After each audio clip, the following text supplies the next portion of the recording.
The motor of the shiny black Lincoln Premier hummed quietly as the morning light began to hit the buildings near 125th Street and 7th Avenue. It was exactly 6:40 in the morning. A lady out for an early walk with her poodle noticed the car first. It was sitting at a weird angle against the sidewalk right by the grocery store. She figured the driver was just in a rush, but when she walked up, she saw the door on the driver's side was swung wide. A lady's handbag sat alone on the cushion, and the engine was still humming, but nobody was inside. She stayed back while her dog sniffed around, and that's when she noticed the ground. There were giant boot prints from at least 6 different guys. Long scuffs marked the concrete, showing that someone had been dragged away kicking and screaming. Hanging from the side mirror was a scrap of pale fabric with 3 letters stitched into it that felt like a slap in the face. KKK. That was the calling card those hateful men always used. Near the floor mat lay a lady's silk scarf, shredded in 2. On the handle of the door, there was a tiny smear of red, a small drop of blood that told the story of a violent fight. The lady took a shaky breath and started yelling for help. The local cops showed up 10 minutes later. Investigator Arthur Vance was the first officer to walk toward the vehicle. He stopped dead in his tracks. He knew this wasn't a random robbery. It was a threat. It was a cruel, old tactic the Klan had used for years to terrify the neighborhood. Vance leaned over and grabbed the white rag. Seeing those 3 letters made his heart race. The heavy tracks, the signs of a struggle, and the blood all pointed to one terrifying thing.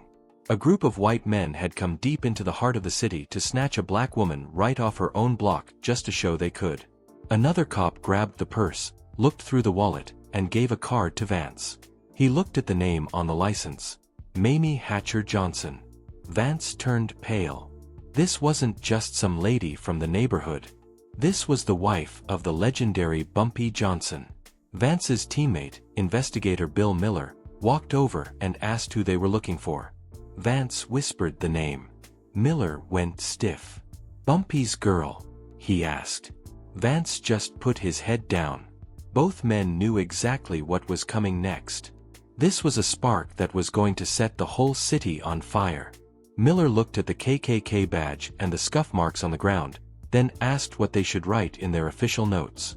Vance looked at the street for a long time, thinking about his long career and the badge on his chest.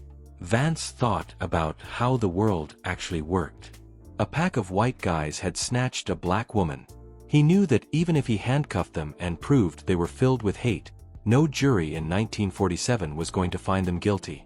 The law would let everyone down just like it always did. Vance spoke firmly.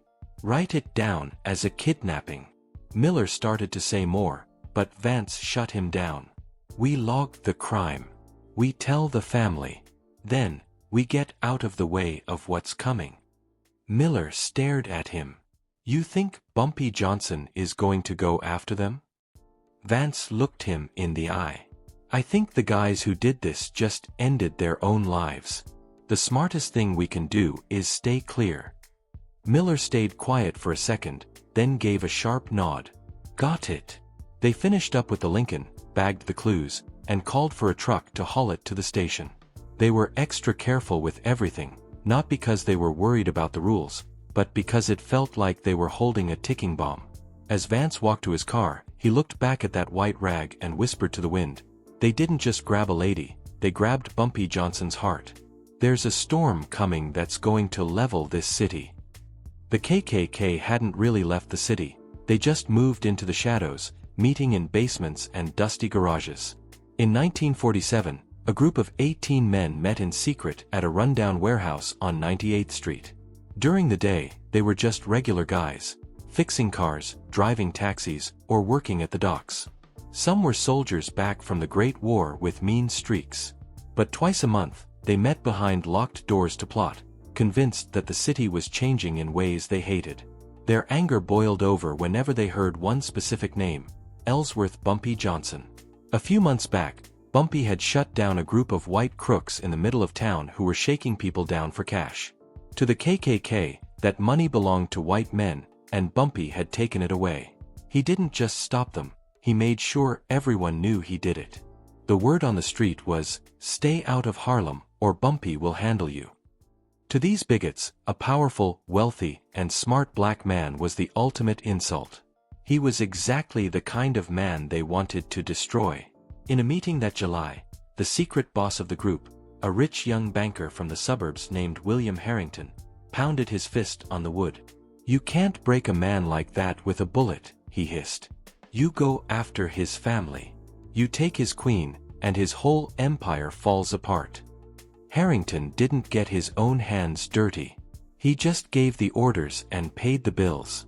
The plan was to kidnap Mamie Hatcher Johnson, not to end her life, but to humiliate Bumpy and scare the people of Harlem into submission. Not one man in that room said no.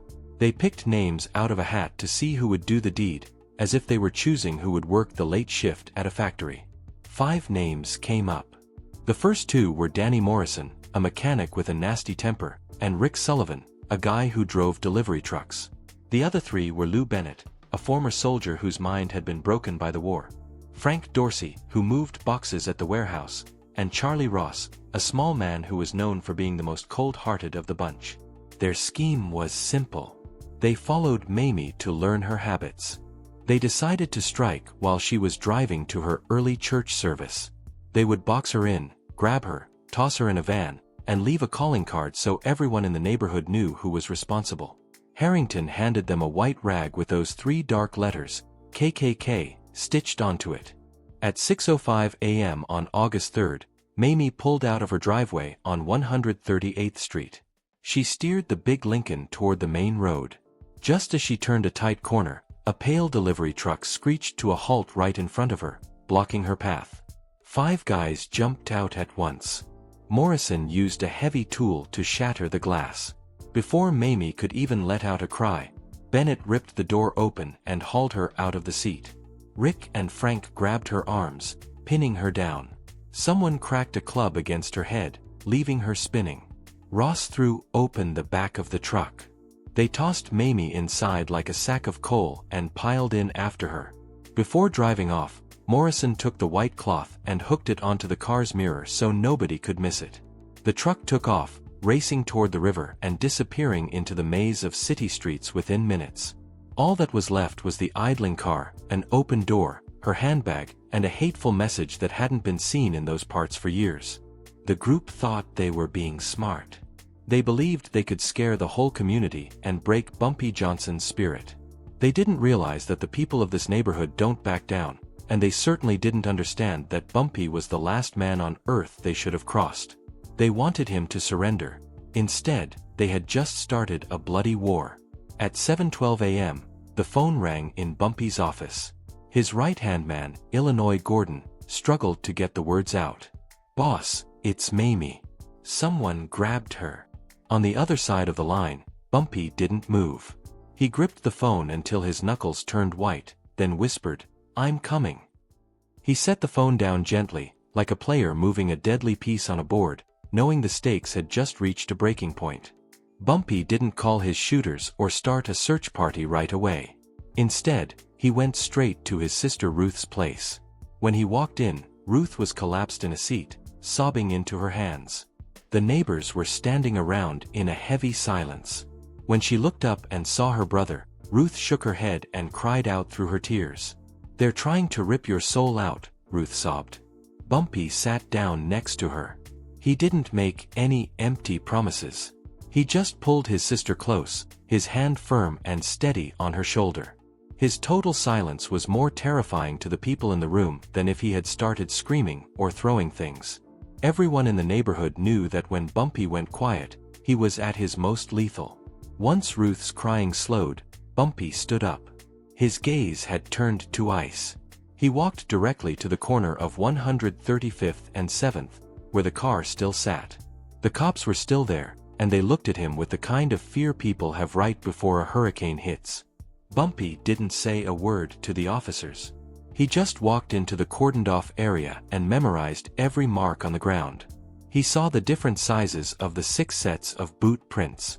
He saw the deep scuff marks where a woman had been dragged. He spotted 4 cigarette butts tossed in one spot, a sign of men waiting for a long time. He saw the scrap of white hood fabric covered in road grime. Then, he found a matchbook hidden under the tire. Ali's Bar, East 96th Street. He knelt down and touched the small smear of blood on the handle. "She fought them," he whispered. His voice didn't shake. It was a cold statement of fact. This wasn't a man losing his mind, it was a man planning a massacre.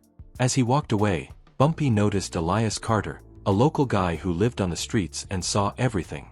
Elias tried to look away, shaking as Bumpy walked over. "I don't want no problems, Mr. Johnson," the man stumbled. Bumpy sat down on the concrete steps right next to him. "Nobody is going to hurt you. Just tell me what you saw." Elias took a shaky breath and looked around to make sure no one was eavesdropping. 6 white guys showed up before the sun was out. They were smoking and bragging about teaching a black woman a lesson. I heard one of them say. Elias lowered his voice to a whisper. He said, "If you want her back, you're gonna have to get on your knees." Bumpy pulled out $200 and pressed it into the man's hand. Elias leaned in close. "They ain't from around here. I know every face in this neighborhood. Those guys were outsiders." That told Bumpy everything he needed to know. These men were from another world and didn't realize how Harlem worked. It was a mistake they wouldn't live to regret. Bumpy headed back to his headquarters. His top guys, Illinois Gordon, Marcus Cole, Quick Jackson, and Willie Lee, were already there. The room went dead silent when he walked in. The air felt heavy, like it was charged with electricity. Bumpy didn't even sit down. He stood behind his desk and said, "Locate them." It wasn't a request, it was an order from a king. "And once we track them down?" Illinois asked. Bumpy looked out the window at the morning crowds, people who had no idea that a week-long war was about to begin. "In 7 days, Bumpy replied. "This ends for good." In that moment, he was the most feared man in the city. 2 hours after walking away from the crime scene, Bumpy Johnson kicked off his week-long hunt. He headed straight for the only solid lead he had, Ali's Bar on East 96th Street. It was the name printed on the matchbook he'd discovered under Mamie's car. The dive bar was a dark hole with rotting wood and neon signs that flickered even in the middle of the day. When Bumpy stepped through the door, the few regulars inside took one look at him and buried their faces in their drinks. The man behind the bar, Michael Donnelly, stood as still as a statue. He knew exactly who Bumpy was, and he knew that seeing him this far downtown meant nothing but trouble. Bumpy didn't waste his breath.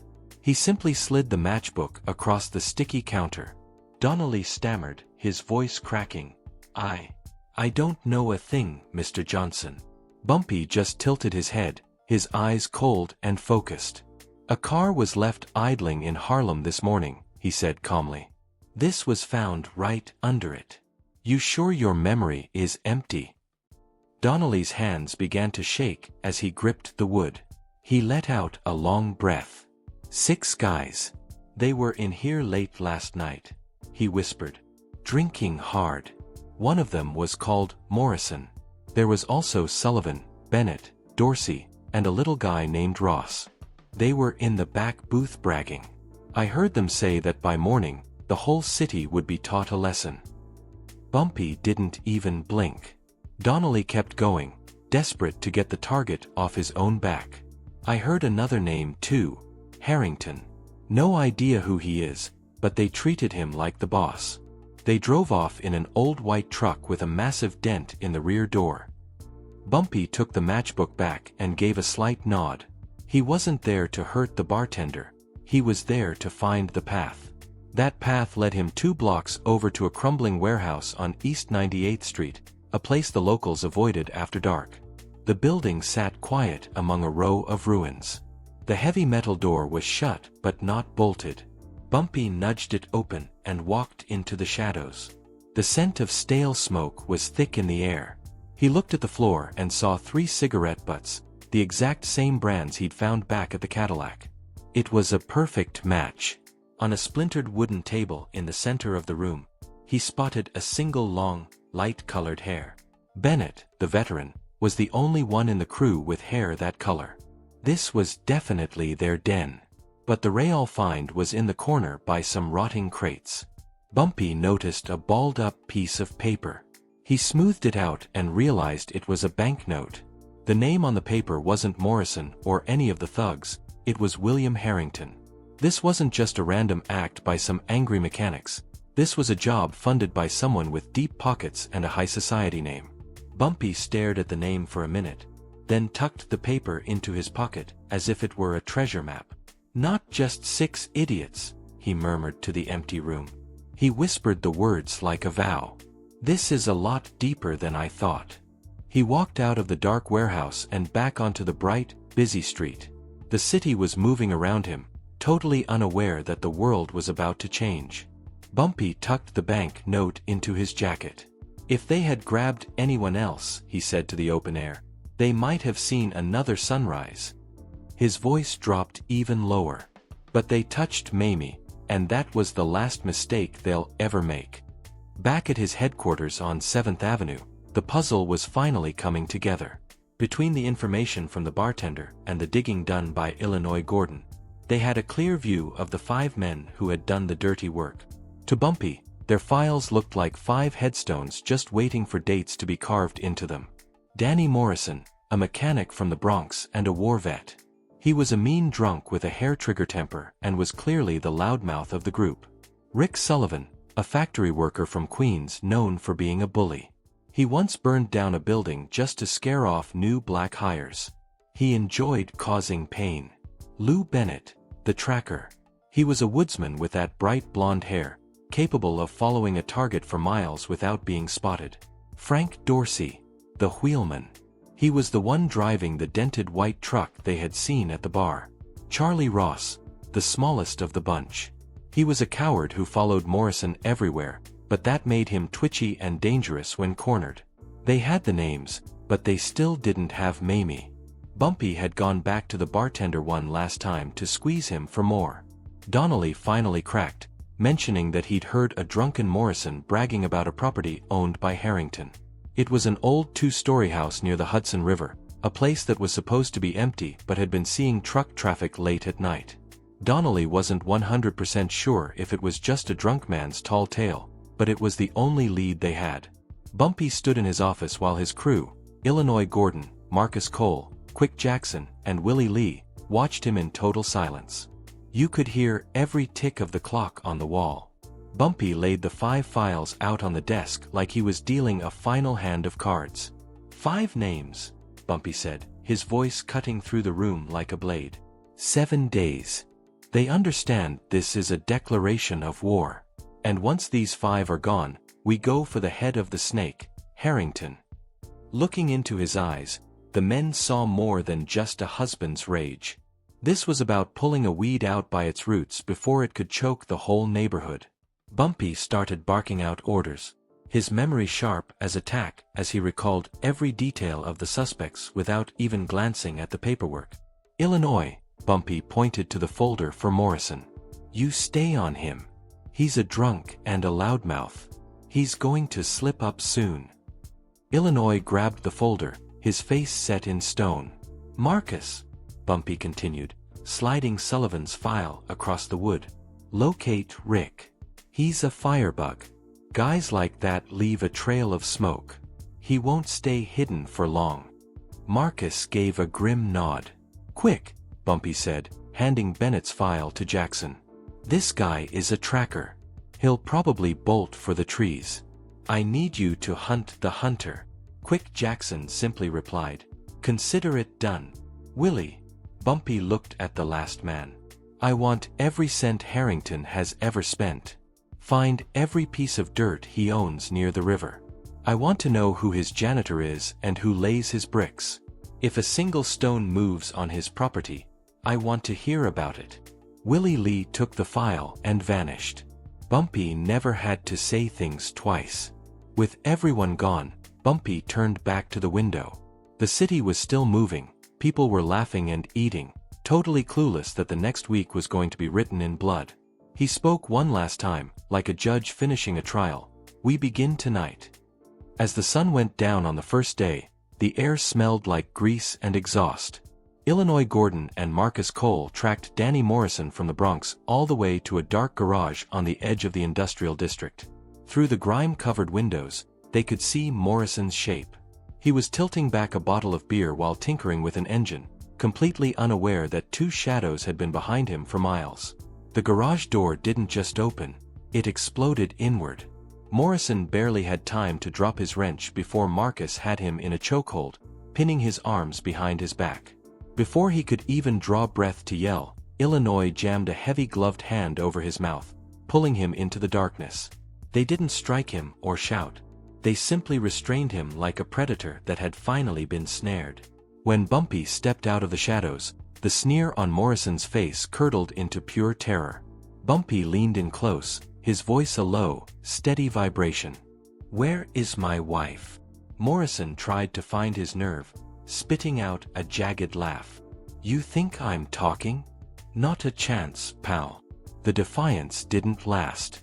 On Bumpy's silent signal, Illinois and Marcus hoisted Morrison onto the flatbed of a heavy industrial truck, lashing him to a jagged iron roll bar. Bumpy climbed into the driver's seat and turned the key. The engine didn't just run, it screamed, vibrating the entire frame with a bone-shaking force. For 20 minutes, Bumpy kept the truck in neutral, pinning the needle on the RPMs. The metal bed turned into a blur of motion, slamming Morrison's body and head against the steel over and over. It was psychological warfare, a man trapped in a mechanical earthquake, unable to see or move, his mind fracturing with every jolt. When the silence finally returned, Morrison was a broken heap of a man.